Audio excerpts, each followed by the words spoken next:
Oh, hello, my friends. It's now the end of 2020, which means I just turned 30, and it's been a crazy 10 years. So these are the 7 lessons I've learned from my 20s. What's going on, guys? For those of you who are new here, my name is Kevin Jubal, former plastic surgery resident, current physician entrepreneur.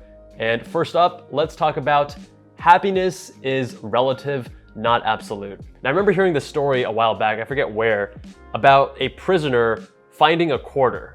And him finding a quarter was like the best day he had all month, essentially. And how that's such a relative situation. So he found deep, genuine joy from this simple experience, whereas me or you, we walk down the street and we find a quarter, we don't even remember. Like we probably won't even pick it up because we're concerned about cleanliness. And this highlights that our emotions are largely a function of relative changes, right? They're essentially directions on a compass.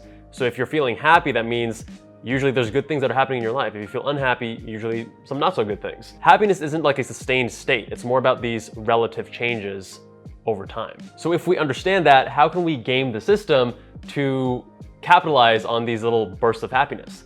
And here's an example. We mostly fly economy, right? I've flown economy my whole life. You probably fly economy.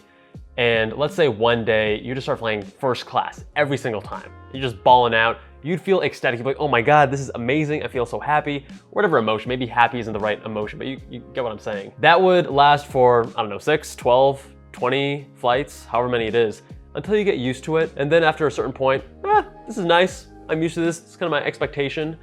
And then to fly back to economy, you would feel actually very uncomfortable. You'd feel pretty unhappy if you had to go back to that once you got used to this new baseline. Whereas if you started with economy, and then you went up to premium economy for a little bit, and then you're like, oh my God, this is amazing, I got leg room, what?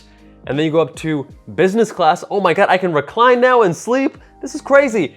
And then you get used to that, for however long, and then you go up to first class, then you're gonna have that burst again, you're gonna feel amazing. And this small step approach, having these relative changes, is gonna lead to longer, more sustained positive emotions than just doing this one large jump. Part of me has some conflict about this, but this is something you want to be wary of, right? The hedonic treadmill, because if you leave this unchecked, then you don't wanna be that guy that if you go back to economy, you're like, oh my God, I feel miserable, right? So what the Stoics do is this thing called practiced poverty. And the idea here is that it helps you build resilience and not take things so much for granted. Now, this is from Moral Letters to Lucilius, letter number 18 on festivals and fasting, where he says, set aside a certain number of days during which you shall be content with the scantiest and cheapest fare, with coarse and rough dress, saying to yourself the while, is this the condition that I feared? And this idea of practicing discomfort has a lot of utility, and there's a lot of different ways you can approach this. I personally do water only fast where I don't eat anything. It has some health benefits as well, but also this practicing discomfort. And I do it usually for around 3 days, once a month or once every 2 months. The second lesson is to run towards your fears. When we're younger, and actually it's human nature, right? But especially when we're younger, we don't have the maturity, and when we are afraid of something, it's just our instinct to run away from it as quickly as possible. But what I've learned is that rather than running away from your fears, if you run toward them, there's actually a lot of utility. That means you'll address your fears and overcome them that much sooner, and you'll get that euphoric rush from overcoming them. It's really, really rewarding. All right, so this is pretty wide-ranging and broadly applicable to many domains in one's life. The first thing that comes up is when I traveled solo in Shanghai. I'm not afraid of traveling solo per se, but I was in a new country where I didn't speak the language. Great Firewall was blocking Google Maps. It was just a situation where I was less comfortable being on my own. And luckily I had met a friend through Instagram and she was like showing me around the city. But I remember Friday night I was on my own. And there's this idea of like going to a club, going to a bar by yourself, that just seems really weird, right? And it maybe doesn't seem like a big deal, but I remember feeling in that moment, I was like, you know what? I'm kind of uncomfortable. I wouldn't want to do that. I don't know anyone. Some of these people aren't going to speak the same language. Like, I'm in a new city. I don't even know where to go. And I was eating dinner by myself and I was going to go back to the hotel. Essentially, as I walk out of this restaurant, I go right to go to my Airbnb. I turn left to explore this other, this kind of downtown area. As I was heading out of the restaurant, I saw these 2 girls sitting. I said, hey, what's like a bar or a good spot to check out right now for someone who's visiting?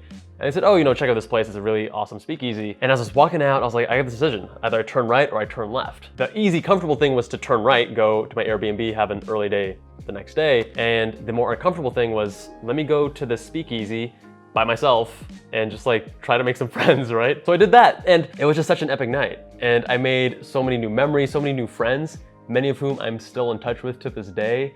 It was just, I mean, I could do a whole episode just about that night. It was so fun. And that happened because I confronted that little bit of discomfort, that little bit of fear, like, ooh, should I do that? That's not the easy thing to do. Another example is public speaking. I hated public speaking. I made another video about my fear of public speaking, and in med school, I just got fed up. I was like, this is something I want to overcome and get past. So I worked towards it, and I specifically put myself in situations where I had to practice my public speaking, and the skill improved pretty rapidly, and I got a lot more comfortable. And the next thing I knew, I was pitching Blue Link to the UC president, Janet Napolitano. It was like, you know, I was speaking in front of hundreds at these research conferences in plastic surgery. It was a completely different game.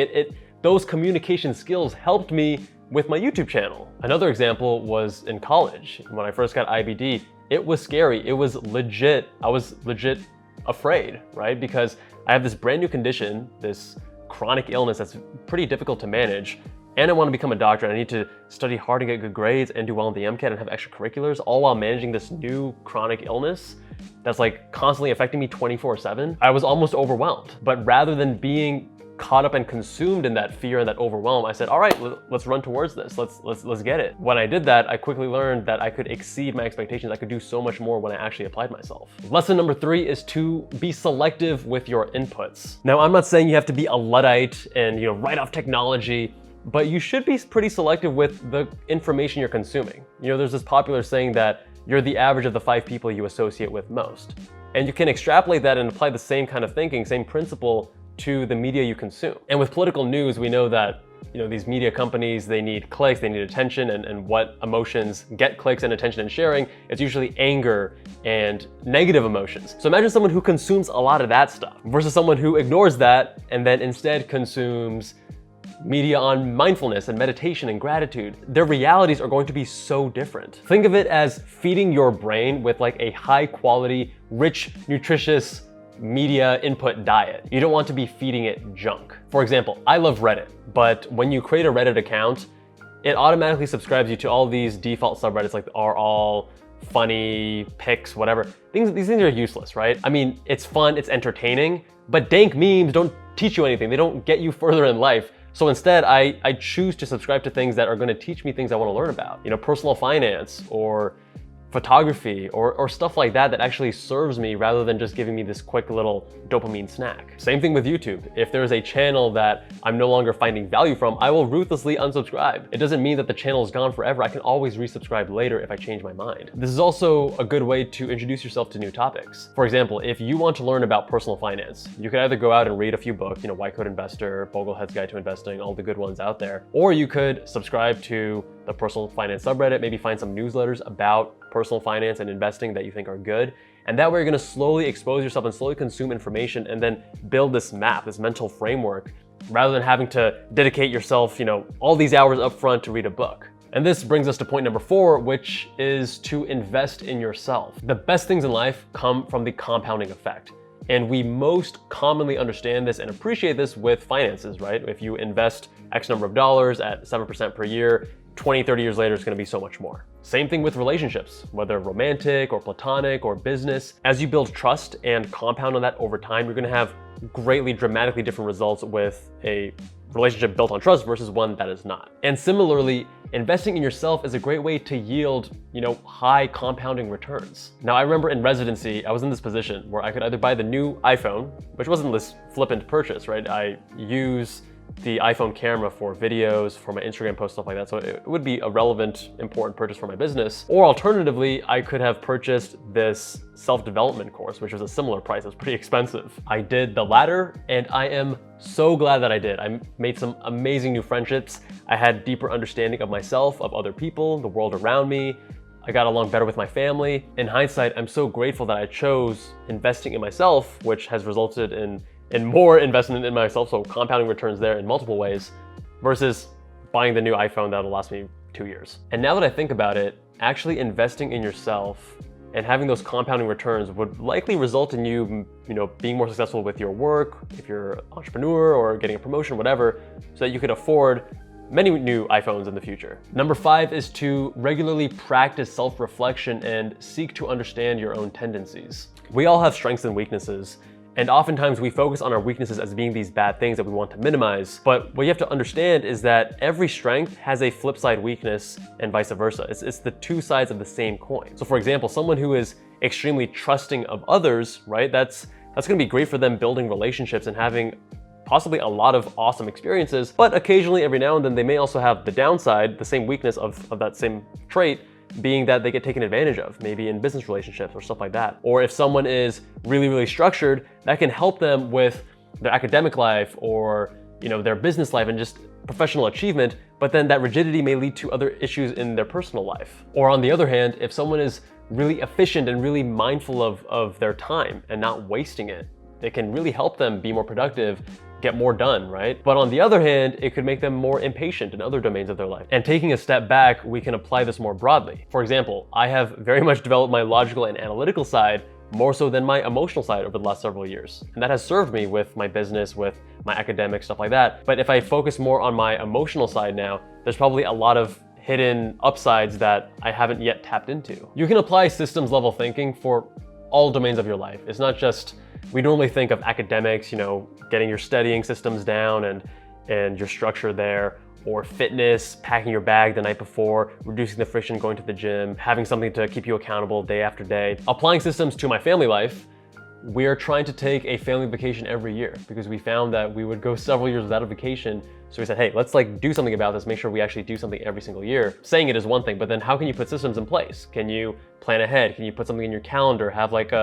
Have some structure to make sure it actually happens. If you want to change something in your life and you rely on just willpower alone, you're gonna fail. It's not gonna last long term. But if instead you design your environment and incentives around that desired behavior, you're gonna be way more consistent. And consistency is the secret sauce in getting the results that you actually want. I often do this thing where I trust my past self, or rather my current self creates rules for my future self that I know in the future I may be tempted to break those rules, but I just trust that guideline that I created for myself in the past. And this has served me so many times in so many different ways. For example, if I'm in the kitchen and I'm cooking, I will never have a cutting board or a knife over the actual counter edge, because if I bump it or someone, touches it and it falls down and it hits someone's foot, you can have some permanent issues. You can have foot drop, right? So that's just a rule I created. Or if I'm stepping out and I have a candle lit, or I have, the stove is on, the rule is just you have to turn it off. It doesn't matter you think you're going out for 5 minutes. It doesn't matter if you're lazy, you don't want to walk,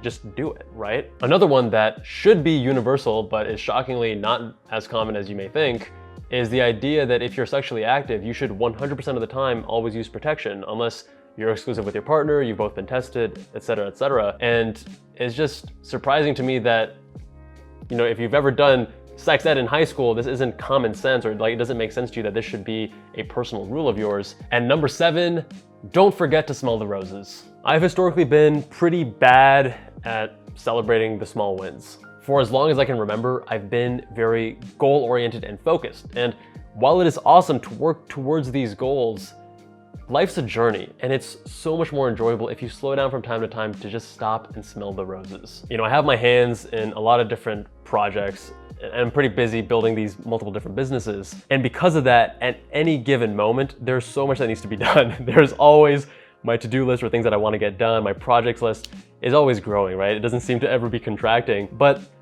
the idea of stopping and saying, hey, you know what? I'm 30 years old. Why don't I just take a few days vacation and celebrate? I'm gonna remember that. I'm gonna cherish that for the rest of my life. And if it takes me a few extra weeks to get some of those things done because I'm busy relaxing, then that doesn't really change it in the grand scheme of things. I talk about a few other lessons I've learned in my video, What I Wish I Knew When I Was 20. If you enjoyed this video, you should definitely check that one out. Much love, and I'll see you guys there.